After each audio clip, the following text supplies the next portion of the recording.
Well, Katherine Grainger, we are here at the scene of your greatest triumph at Dorney Lake, 1 year on. Does it seem like a year on? Or does it seem like 5 minutes ago that you won gold in front of 30,000 very patriotic British sports fans? Putting it like that, feels like 5 minutes ago.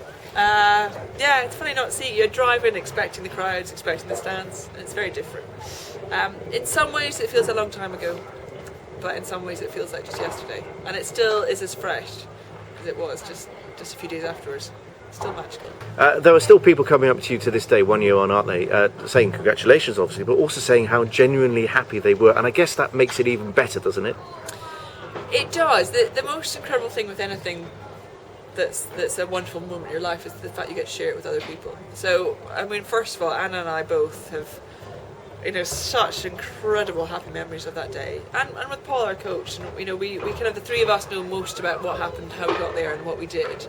But the wonderful thing is, which you don't expect at the time, is how many people that we know and love were there, but how many complete strangers were there who seem to care as much and were as passionate and as emotional and were inspired. And I quite regularly get someone coming up and just saying, they go back to that moment when they see you. They kind of, oh, I was there, or I saw it on TV, and then they say where they were, who they were with, what they were doing, how they felt. And it brings it all to life, but it adds just extra depth to it for me.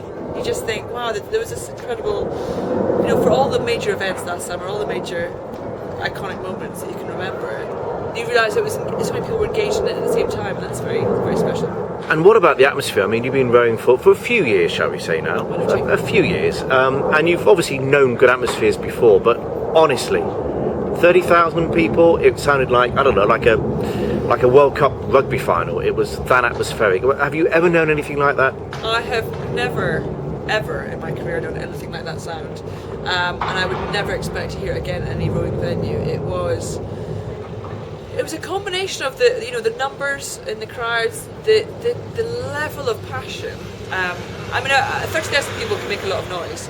30,000 people who absolutely deeply care and are willing you on and cheering you on and utterly patriotic, and in the middle of a fortnight where everyone was just on a different scale of enthusiasm.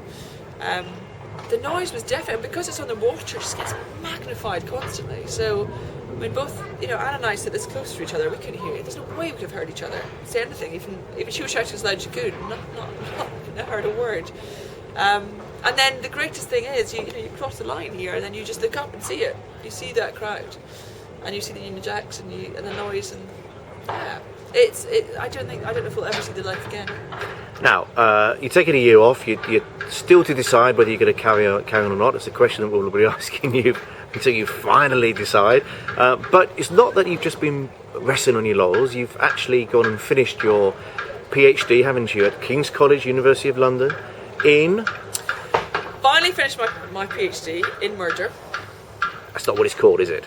Well, it's got a very, very long, complicated title, but it's in the sentencing and the history of very extreme end of murder, violent crime.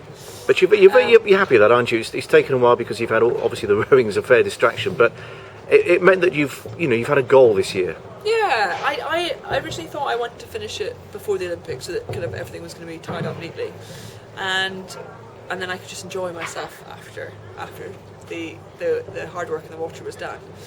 I didn't get it finished in time, so I did have to continue the studying after the Olympics, and in a way it was the best thing that could have been possible, because if I'd had nothing to do for the months afterwards, you can make yourself very busy, and you are very busy, and it's a wonderful thing you get to do, but you miss having a purpose and you miss having a goal and an aim. And what was lovely was sort of having to bring out all my study and research and meet up with my supervisor in King's and really make myself sit down and do some work and meet some deadlines, and every day there was a purpose again, and I loved it. I absolutely loved it, and it's something I'm massively proud of it. It's been a huge deal getting it done finally, and doing it through the Olympics and the last three Olympics, pretty much, and then sort of finishing it off now. It's a big achievement I'm proud of. Now, one of the things that you have been doing over the course of the years, that you've been mentoring, haven't you? The next Katherine Grainger, and that's actually why we're here today, isn't it? Yeah, it's brilliant. I did a bit of work with Jaguar a little while ago, and then they asked if I'd be an ambassador for their Rising Stars programme.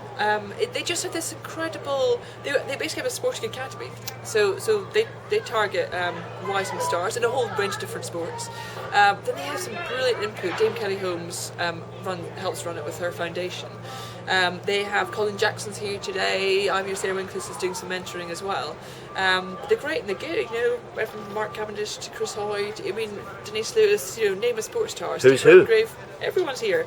And they just are these incredibly successful, but with it, very, very approachable sports stars of British legends. And I'm learning from them as well. I love it. And they'll come and they'll speak to these rising stars. They'll speak to these sort of wannabe successful athletes that's future for our sport tomorrow. And it's advice, and it's this stuff that money can't buy. This is they get to have direct contact with people who have gone on to the Olympics and won the Olympics and been through injury and sponsorship issues and training problems and things with coaches, and they get all this incredible advice, suggestions, input, guidance, mentoring from people who've been there and done it themselves. So it really does hold a lot of value for them.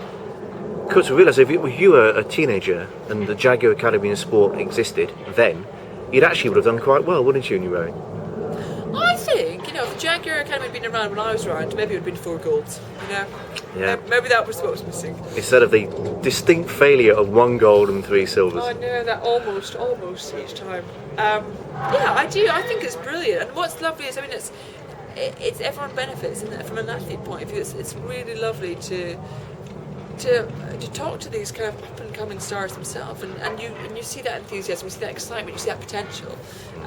I think we're all feeling quite jealous of them because they're starting off their careers and they've got all this ahead of them. And it's great to be able to share what we've all learned, and sometimes we've all learned it the hard way. And if you can kind of give them maybe ways they don't need to go down these dead ends that we all stumble down, and they can keep going forward. It's exciting to see the future.